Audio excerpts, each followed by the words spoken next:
नमस्कार, जनता टीवी देख रहे हैं आप। मैं हूं आपके साथ अमर त्रिपाठी। बुलेटिन का आगाज करेंगे इस वक्त की बड़ी और अहम जानकारी के साथ। ये बड़ी और अहम अपडेट, इस वक्त की ये बड़ी जानकारी सामने है।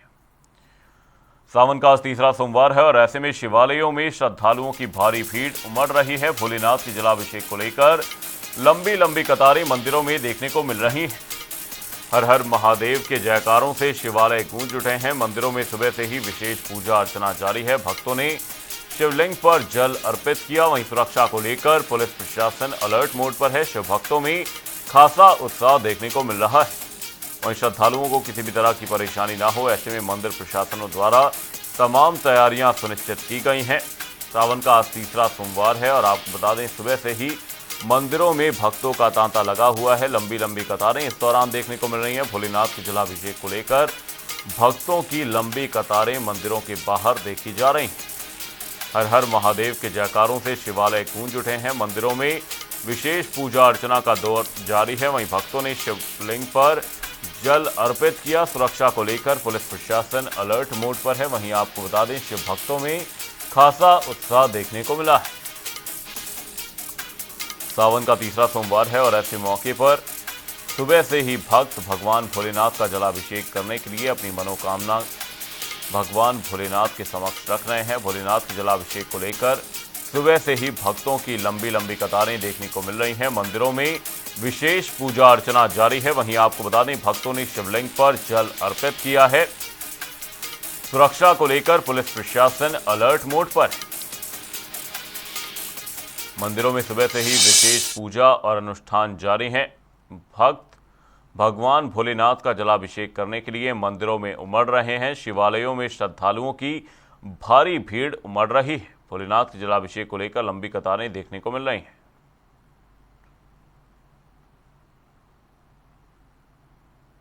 मंदिरों में विशेष पूजा अर्चना जारी है। आपको बता दें, भक्तों ने शिवलिंग पर जल अर्पित किया। सुरक्षा को लेकर पुलिस प्रशासन अलर्ट मोड पर है। वहीं आपको बता दें, शिव भक्तों में सुबह से ही खासा उत्साह देखने को मिल रहा है। सावन का तीसरा सोमवार है और इस मौके पर सुबह से ही मंदिरों में जलाभिषेक करने के लिए भक्त पहुंच रहे हैं।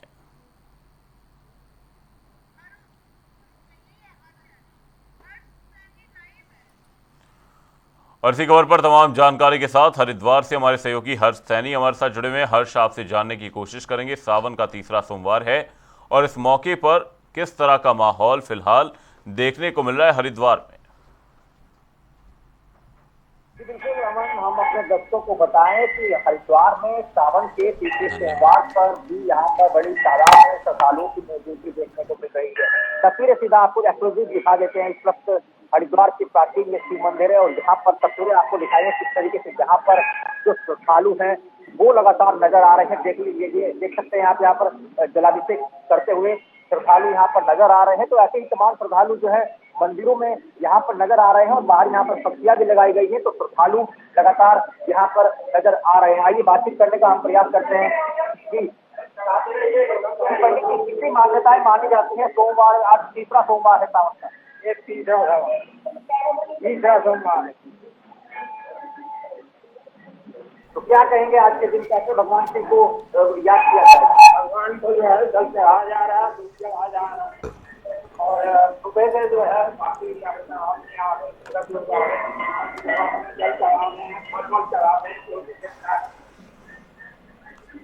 तो ये हमारा आपने देखा, यहाँ पर तस्वीरें आपको हम दिखा रहे हैं शिव मंदिर से, जहाँ पर जलाभिषेक करते हुए श्रद्धालु पीछे पीछे नजर आ रहे हैं। वहीं अगर व्यवस्थाओं की बात की जाए तो प्रशासन की ओर से, मंदिर प्रशासन की ओर से यहाँ पर व्यवस्थाएं की गई है। व्यवस्थाओं के साथ साथ तमाम जो पुलिस बल है, तमाम जो पुलिस के अधिकारी हैं, वो भी यहाँ पर लगातार मंदिरों में निगरानी कर रहे हैं। तो जिला प्रशासन की ओर से भी लगातार यहाँ पर अलर्ट रखा गया है और हरिद्वार पुलिस की यहाँ पर जो एडवाइजरी है इससे यहाँ पर लगातार फॉलो यहाँ पर किया जा रहा है। वहीं अगर बात की जाए मंदिर परिसर, हम आपको लगातार यहाँ पर दिखा रहे हैं कि यहाँ पर श्रद्धालुओं का जो आना है वो यहाँ पर धीरे धीरे शुरू हो रहा है और श्रद्धालु सावन के तीसरे सोमवार पर यहाँ पर देखिए किस तरीके से यहाँ पर पूजा यहाँ पर की जा रही है।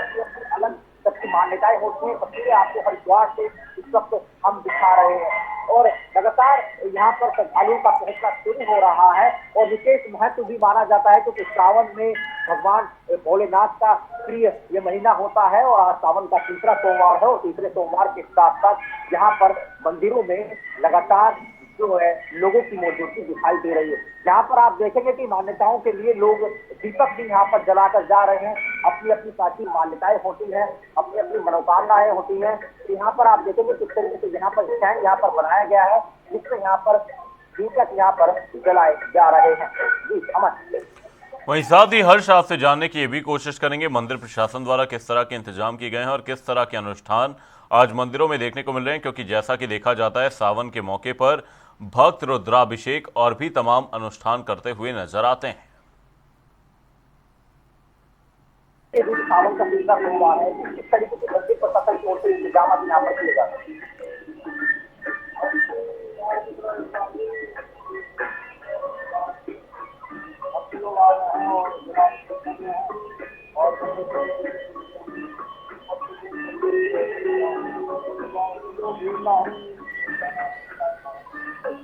प्रकार से वो अव्यवस्था ना हो तो निश्चित रूप से आपने देखा कि यहाँ पर व्यवस्थाओं की बात की जा रही है। पंडित जी ने हाल ही में ये बताया है कि यहाँ पर व्यवस्थाएं मंदिर प्रशासन की ओर से की गई है कि भीड़ भाड़ वाली स्थिति पैदा ना हो, उसको लेकर यहाँ पर व्यवस्थाएं की गई। बिल्कुल हर्ष, सुबह से ही मंदिरों में भारी भीड़ देखने को मिल रही है। भक्तों ने शिवलिंग पर जल अर्पित किया। बहुत बहुत धन्यवाद हर्ष तमाम जानकारी के लिए। सुरक्षा को लेकर पुलिस प्रशासन अलर्ट मोड पर है। शिव भक्तों में खासा उत्साह देखने को मिल रहा है।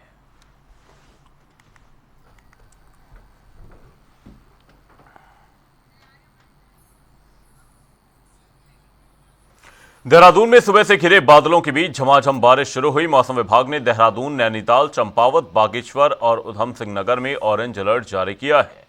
इन जिलों में भारी से बहुत भारी बारिश की संभावना जताई गई है। वहीं उत्तराखंड के अन्य जिलों में भी भारी बारिश का अनुमान है। वहीं मौसम को देखते हुए प्रशासन और मौसम विभाग ने लोगों से सतर्क रहने और यात्रा के दौरान विशेष सावधानी बरतने की अपील की है।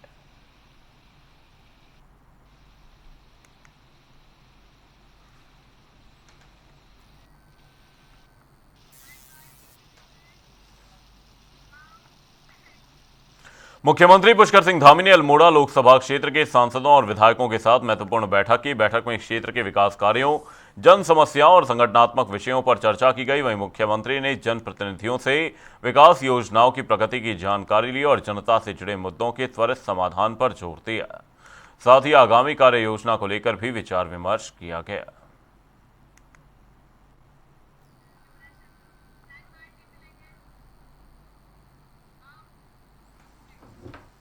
हल्द्वानी में बीजेपी संगठन की महत्वपूर्ण बैठक में मुख्यमंत्री पुष्कर सिंह धामी ने कुमाऊं मंडल के जिला और मंडल अध्यक्षों के साथ बैठक की और इस दौरान उन्होंने 2027 विधानसभा चुनाव को देखते हुए बूथ स्तर पर संगठन मजबूत करने और चुनावी तैयारियों को धार देने पर मंथन किया।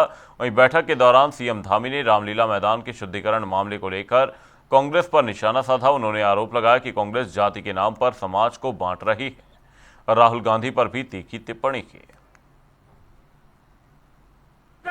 एक तो मैं आपको बताऊं कि जो खरगे जी की रैली थी, खरगे जी बड़े सम्मानित नेता हैं, उनकी वरिष्ठता का हम लोग बहुत आदर करते हैं। लेकिन देवभूमि उत्तराखंड में कभी भी ये वर्ग की बात, ये क्षेत्र की बात, ये जाति की बात किसी भी कीमत पर स्वीकार नहीं की जा सकती है। और इस तरह से एकदम से नैरेटिव बनाने के लिए ये सब करना, मैं समझता हूँ कि ये कांग्रेस की बहुत बड़ी विफलता भी है और उनकी हताशा निराशा भी है कि जिस पार्टी के लोगों ने कभी जो है डॉक्टर भीमराव अंबेडकर को उन्होंने भारत रत्न नहीं देने दिया, कभी उनको संसद में नहीं पहुंचने दिया, बाबू जगजीवन राम जी के साथ किस प्रकार का व्यवहार किया, सीताराम केसरी जी उनके अध्यक्ष थे, उनके साथ किस प्रकार का काम किया, और वहीं हमारे प्रधानमंत्री आदरणीय मोदी जी के नेतृत्व में डॉक्टर भीमराव अंबेडकर जी का जिस प्रकार से उनके पंचतीर्थ, जहाँ से वो पैदा हुए, जहाँ उन्होंने अध्ययन किया, जहाँ जहाँ वो गए, उन सभी को इस प्रकार से सम्मानित किया और उनकी जो सोच थी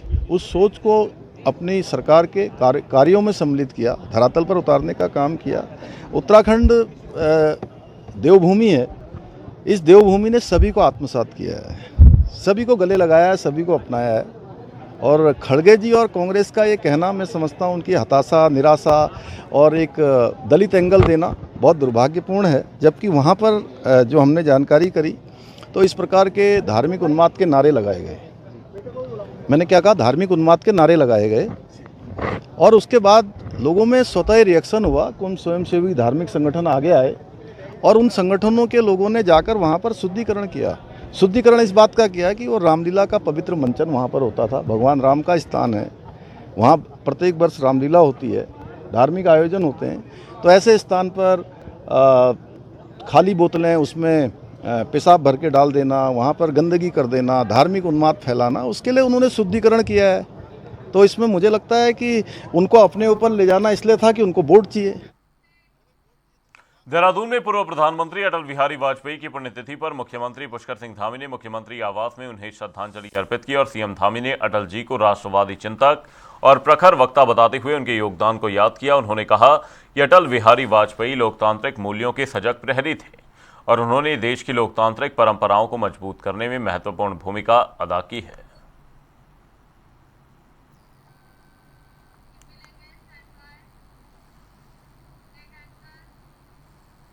पूर्व प्रधानमंत्री और भारत रत्न अटल बिहारी वाजपेयी की पुण्यतिथि पर उत्तराखंड बीजेपी मुख्यालय में श्रद्धांजलि कार्यक्रम हुआ। कैबिनेट मंत्री सतपाल महाराज समेत बीजेपी नेताओं ने अटल जी के चित्र पर पुष्पांजलि अर्पित की। वहीं सतपाल महाराज ने अटल जी से अपने भावनात्मक संबंधों को याद करते हुए कहा कि सांसद बनने के बाद उन्होंने 6 रायसीना रोड स्थित निवास देने का आग्रह किया था, जिसे अटल जी ने सहर्ष स्वीकार किया। उन्होंने अटल जी की सादगी, आत्मीयता और लोकप्रियता को याद करते हुए उन्हें हृदय सम्राट बताया।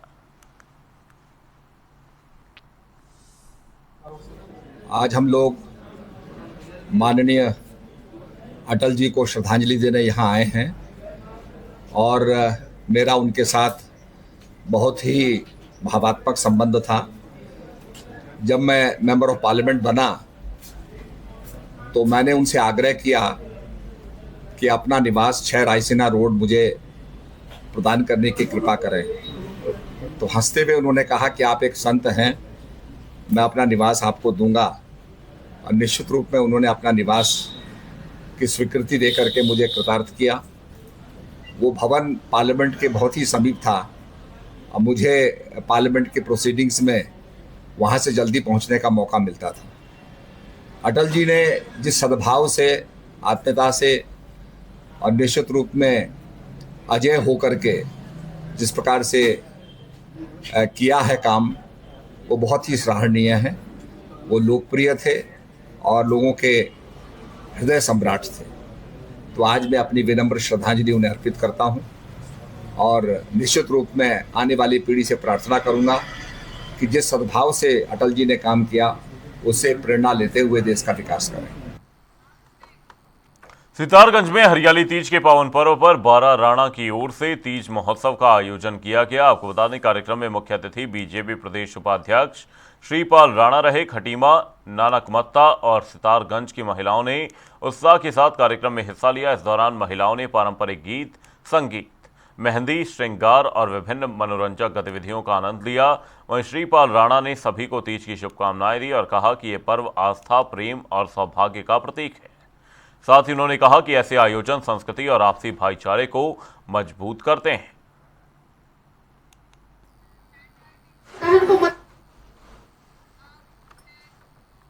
कैबिनेट मंत्री सतपाल महाराज को लेकर कार्यकर्ताओं की नाराजगी सामने आई है। कार्यकर्ता पहले मुख्यमंत्री और फिर प्रदेश अध्यक्ष से मिले। इसके बाद सतपाल महाराज बीजेपी कार्यालय पहुंचे, जहां घंटों कार्यकर्ताओं से बातचीत हुई। मंत्री ने संवेदनहीनता और कुछ गलतफहमियों को दूर करने की बात कही और मामला सौहार्दपूर्ण तरीके से सुलझने का दावा किया। हालांकि बैठक के बाद कार्यकर्ताओं ने विधानसभा क्षेत्र में भ्रष्टाचार और शिकायतों की अनदेखी के आरोप लगाए। ऐसे में 2027 चुनाव से पहले संगठन की चुनौती बढ़ती दिखाई दे रही है। आए हैं तो उनसे बातचीत हुई है, अपनी समस्याएं उन्होंने बताई हैं और अध्यक्ष जी ने निश्चित रूप में उनकी समस्याएं का हमने समाधान हम कर रहे हैं और निश्चित रूप में वार्ता की, हमने सद्भाव में वार्ता की है। और मैं सभी से कहूंगा कि भाई अपना संपर्क रखें और रूबरू बात करें और मिलकर के अपनी समस्या का निदान करें। इसी के लिए हम लोग जो हैं जनमानस के बीच में घूम रहे हैं। संगठन की शिकायत थी कि संगठन जो मंत्री हमारी बात नहीं सुनते हैं, अध्यक्ष मंडल से बात नहीं सुनते हमारी, तो मनमर्जी करते हैं, उस परिप्रेक्ष्य में आई थी। नहीं तो क्या कुछ प्रमुख समस्या क्या है जो आप अपनी शेयर? सर मेरी जो व्यक्तिगत समस्या, मैं अपनी व्यक्तिगत समस्या बताऊँ आपको। मेरे गांव में ना 40 लाख का घोटाला है, राशन कार्ड का, चाचा राशन कार्ड और भतीजा प्रधान, विगत 10 वर्षों से 2014 से 2025 तक। आई फिर पुनः प्रधान चुने गए हैं वो लोग। मैंने ITI डाली, मुझे ITI में सारे पेपर मिले हुए हैं, फर्जी फर्जी शौचालय, फर्जी मनरेगा कार्ड, फर्जी जॉब कार्ड, 40 लाख का पूरा अप्रोक्सीमेट 4.5 लाख के फर्जी बिल लगे हैं विकास कार्यों में। दुकान स्थिर बनी है, नज़दीक में ग्राम तकुलसारी है, अभी बर्तन में प्रधान है, तो उसके 1 करोड़ की बिल मिलेंगे आपको बिरुखाल में। मैं ये बात मुख्यमंत्री बोल चुका हूँ। हरिद्वार में गंगा नहर के तेज बहाव में बह रहे एक व्यक्ति की एसडीआरएफ जवानों ने जान बचा ली। बहादुराबाद पुलिस चौकी से सूचना मिलने के बाद एसडीआरएफ टीम तुरंत रेस्क्यू ऑपरेशन के लिए पहुंची। वहीं टीम के पहुंचने तक व्यक्ति बहते हुए पथरी पावर हाउस तक पहुंच चुका था। तेज बहाव के बीच जवानों ने साहस और सूझबूझ दिखाते हुए व्यक्ति तक पहुंच बनाई और कड़ी मशक्कत के बाद उसे सुरक्षित बाहर निकाला। वहीं काफी देर तक ठंडे पानी में रहने से उसकी हालत कमजोर हो गई, जिसके बाद जवानों ने प्राथमिक सहायता देकर उसे सुरक्षित स्थान पर पहुंचाया।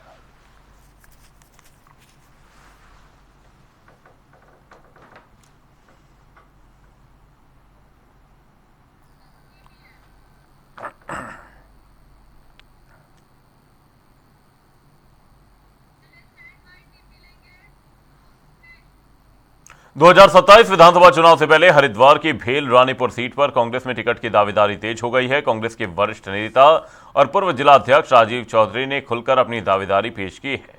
उन्होंने कहा कि वह 2012 से लगातार टिकट की दावेदारी कर रहे हैं, लेकिन टिकट नहीं मिलने के बावजूद पार्टी के लिए पूरी निष्ठा से काम करते रहे। रानीपुर सीट से अपनी दावेदारी और पार्टी के प्रति अपने सफर को लेकर राजीव चौधरी ने हमारे संवाददाता हर्ष सैनी से खास बातचीत की। क्या कुछ रहा इस बातचीत में, आपको सुनवाते हैं। उत्तराखंड विधानसभा चुनाव को लेकर लगातार सरगर्मी तेज हो रही है। अगर हरिद्वार की बात की जाए तो हरिद्वार में भी कांग्रेस पार्टी लगातार सक्रिय मोड पर आ गई है। कांग्रेस के काफी जो उम्मीदवार हैं वो लगातार अपने टिकट की जो जोरे आजमाइश है उसका यहाँ पर प्रयास कर रहे हैं। ऐसे ही एक नेता, हरिद्वार के वरिष्ठ नेता हैं, कांग्रेस के पूर्व जिला उपाध्यक्ष रह चुके हैं। बात कर लेते हैं, राजीव चौधरी जी हमारे साथ हैं। राजीव जी, स्वागत है आपका जनता टीवी पर। जी धन्यवाद सर, लगातार चुनाव जो सरगर्मी है वो तेज हो रही है। रानीपुर विधानसभा सीट पर जो हमें जानकारी मिल रही है, आपकी भी लगातार दावेदारी हो रही है, तो कहां तक की बातचीत अभी चल रही है, क्योंकि अन्य भी दावेदार बताए जा रहे हैं? देखिए, मुझे लगता है कि कांग्रेस के अच्छे दिन आने वाले हैं रानीपुर में, और इसी उम्मीद में कि उन अच्छे दिनों में हमारा भी भला हो जाए। तो कई बार उम्मीदवार ज्यादा हो जाते हैं, और उम्मीदवार ज्यादा होना अच्छी बात है। इसका मतलब पार्टी का जीतने के चांस ज्यादा है इस विधानसभा, इसलिए उम्मीदवार ज्यादा है। तो क्या भूमिका रह सकती है, क्योंकि लगातार हरिद्वार में पिछली बार की अगर हम बात की जाए 2022 के चुनाव में भाजपा को लगभग कम ही सीटें आई थी, तो इस बार क्या कितनी बड़ी चुनौती भारतीय जनता पार्टी आपके लिए रह सकती है?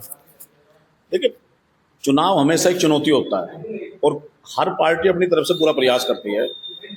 हाँ, जनता को आप किस तरीके से तैयार करेंगे, वो आपकी बात पर विश्वास करें।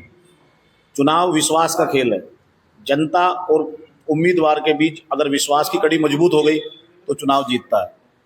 हम लोगों ने भी हमें लगातार प्रयास किए हैं। कांग्रेस पार्टी भी लड़ी है चुनाव। भारतीय जनता पार्टी पिछले चुनाव में 3 चुनाव में मुझे लगता है कि जनता को विश्वास दिलाने में कामयाब रही। हम कमजोर रहे, इसलिए हम चुनाव नहीं जीते। भाजपा 3 बार चुनाव जीती, लेकिन अब परिस्थिति बदल चुकी।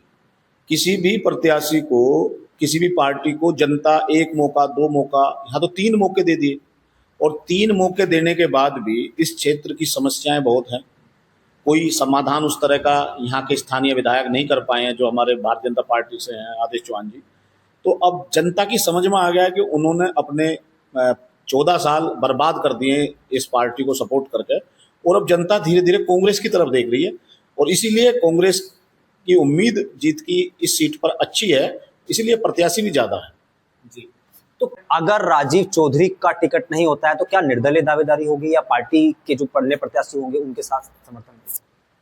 मैं तो 2012 से टिकट मांग रहा हूँ, और हर बार मेरा टिकट नहीं मिलता है। फिर पार्टी के लिए काम करता हूँ, फिर टिकट मांगता हूँ, फिर अपने आप को प्रूफ करने के लिए काम करता हूँ, दिन रात मेहनत करता हूँ पार्टी में, और फिर मुझे टिकट नहीं मिलता। तो कई बार हो चुका है। मैं कांग्रेसमैन हूँ, मेरे अंदर कांग्रेस है। मैं राजीव गांधी जी से प्रेरित होकर इस पार्टी में हूँ। जब मैं छोटा सा था तो मुझे राजीव गांधी जी बहुत पसंद थे, मैं उनसे प्रेरित होकर इस पार्टी में हूँ। दूसरा, देश की आज़ादी से लेकर और देश के निर्माण तक, राष्ट्र निर्माण तक कांग्रेस का जो योगदान है वो मुझे प्रेरित करता है कांग्रेस में रहने के लिए। तो मैं कांग्रेस का मैन हूँ।